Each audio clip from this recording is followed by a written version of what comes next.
Movie के start में हमें एक रिसर्च सेंटर दिखाया जाता है। वहीं पर हम एक लड़की को देखते हैं जिसका नाम एलिजाबेथ था और उसका इस रिसर्च सेंटर में आज पहला दिन था और वो बाय प्रोफेशन एक नर्स थी। और अब एलिजाबेथ को डॉक्टर वेस्ट से मिलवाया जाता है। डॉक्टर वेस्ट एलिजाबेथ को पूरा रिसर्च सेंटर दिखाते हैं। डॉक्टर वेस्ट उसको बताते हैं कि हमारा फर्स्ट सब्जेक्ट जो कि अभी अनकॉन्शियस है और वो अगले 24 घंटे में दोबारा से जिंदा हो जाएगा और उसका तुम्हें पूरी तरह से ख्याल रखना होगा और उसे हमेशा खुश रखना होगा। इसलिए एलिजाबेथ डॉक्टर वेस्ट की बातें मान जाती है और इसके बाद मूवी पास्ट में जाती है। ये साल है 2015 का। हम पास्ट में मार्क को देखते हैं जहां पर उसके डॉक्टर उसको बताते हैं कि उसको कैंसर है और वो थर्ड लास्ट स्टेज पे है और अब जीने के लिए उसके पास सिर्फ 1 साल है। ये सुनकर मार्क बहुत ज्यादा शॉक्ड होता है। अब हम मार्क को देखते हैं जो अपनी गाड़ी लेकर रोड पे खड़ा हुआ था। तभी वहीं पर उसकी फ्रेंड आती है जिसको मार्क की कंडीशन के बारे में अभी अभी पता चला था। वो मार्क से गले लगकर कहती है कि वो उसके बगैर नहीं रह पाएगी। वो मार्क को अच्छा फील करवाने के लिए उसके सभी फ्रेंड्स के साथ एक पार्टी रखती है, लेकिन मार्क पर इन सब चीजों का कोई भी असर नहीं हो रहा था। वो उठता है और उठकर अपने रूम में टैबलेट लेने चला जाता है।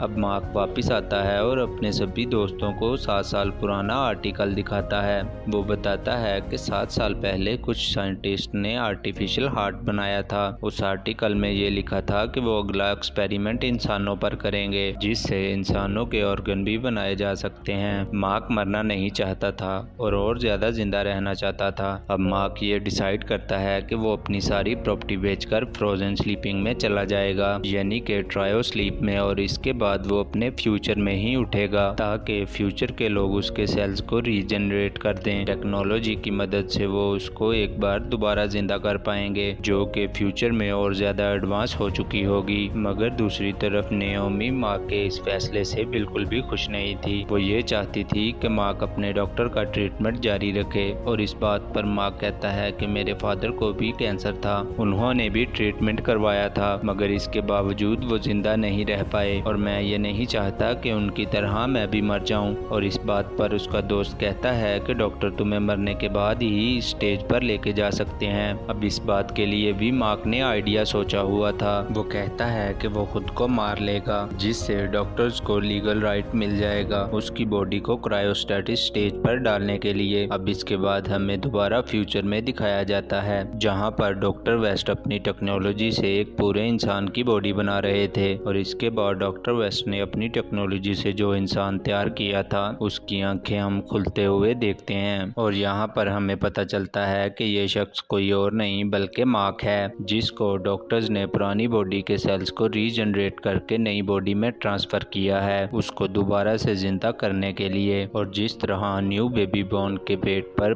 कॉर्ड लगी होती है, मार्क की बॉडी पर भी पाइप की एक कॉर्ड लगी हुई थी जिससे मार्क को फूड सप्लाई दी जा सकती थी। अगर ये पाइप उसकी बॉडी से अलग हो गई तो वो कुछ ही घंटों के लिए जिंदा रह पाएगा। इसके बाद मार्क को डॉक्टर्स एक डिवाइस देते हैं ताकि मार्क की जो पिछली जिंदगी थी उसकी मेमोरी को एक डिवाइस में सेव कर सकें, जिसको डॉक्टर्स पूरी दुनिया में दिखाना चाहते थे क्योंकि मार्क वो पहला इंसान था जिसको मरने के बाद जिंदा किया गया था। हमने मूवी के स्टार्ट में नर्स एलिजाबेथ को भी देखा था और अब इसको 100 दिन तक मार्क की केयर करनी होगी और अब 100 दिन तक मार्क को एक रूम में ही रहना था। इसी तरह दिन आहिस्ता आहिस्ता गुजर जाते हैं। मार्क की हालत बहुत ज्यादा इम्प्रूव हो रही थी मगर अकेला रहने की वजह से मार्क खुद को तन्हा तन्हा महसूस करता था। मगर अब उसको अपनी पिछली जिंदगी याद आ रही थी, नियोमी के साथ अपनी गुजारी हुई जिंदगी और अपने दोस्तों के साथ किए हुए मजे और पार्टीज। मार्क ने जो अपने फ्यूचर के बारे में सोच रखा था कि उसकी जिंदगी बहुत ज्यादा अच्छी होगी मगर ऐसा उसके फ्यूचर में कुछ भी नहीं हो रहा था। इनफैक्ट उसको चलने के लिए किसी के सहारे की जरूरत पड़ रही थी। अब इसी तरह आहिस्ता आहिस्ता वक्त गुजर जाता है। मार्क के 100 दिन पूरे हो जाते हैं। इसी बात को सेलिब्रेट करने के लिए डॉक्टर वेस्ट अपनी सारी टीम को बुलाते हैं। मार्क को एक बॉक्स भी दिया जाता है जिसमें उसकी सभी पुरानी चीजें रखी हुई थी। उन सब चीजों को देखकर मार्क को अपनी लाइफ याद आ रही थी जहां पर उसे नियोमी का एक लेटर लेटर भी मिलता है, जो वो लेटर एलिजाबेथ को पढ़ने के लिए देता है। वो उसको पढ़कर सुनाती है कि नियोमी ने लिखा है कि वो उससे बहुत ज्यादा प्यार करती है, लेकिन मार्क बेशक स्लीप में था, लेकिन नियोमी की हालत उसके बगैर खराब हो जाती है। नियोमी भी जब 50 साल की हुई तो उसने भी क्रायोजेनिक स्लीप में जाने का फैसला किया, जिससे वो दोबारा मार्क के साथ अपनी लाइफ को गुजारना चाहती थी। लेकिन अब वो लेटर सुनने के बाद मार्क को बहुत ज्यादा दुख होता है। वो ये सोचता है कि कैसे उसने अपने बारे में ही सोचा। वो नियोमी के वार्ड के पास जाने के लिए डॉक्टर से रिक्वेस्ट करता है, जहाँ पर उसकी बॉडी को रखा गया था। मार्क डॉक्टर से रिक्वेस्ट करता है कि वो नियोमी को पहले की तरह जिंदा कर दे, जैसे उसको जिंदा किया गया था, मगर डॉक्टर ऐसा करने से मना कर देते हैं। डॉक्टर उसको बताते हैं कि जब उन्होंने उसकी बॉडी को क्रायोस्लीप में डाला था तो उसकी बॉडी बहुत ज्यादा वीक हो चुकी थी और इसीलिए वो उसकी बॉडी को अपनी टेक्नोलॉजी के जरिए दोबारा से रीजनरेट नहीं कर सकते।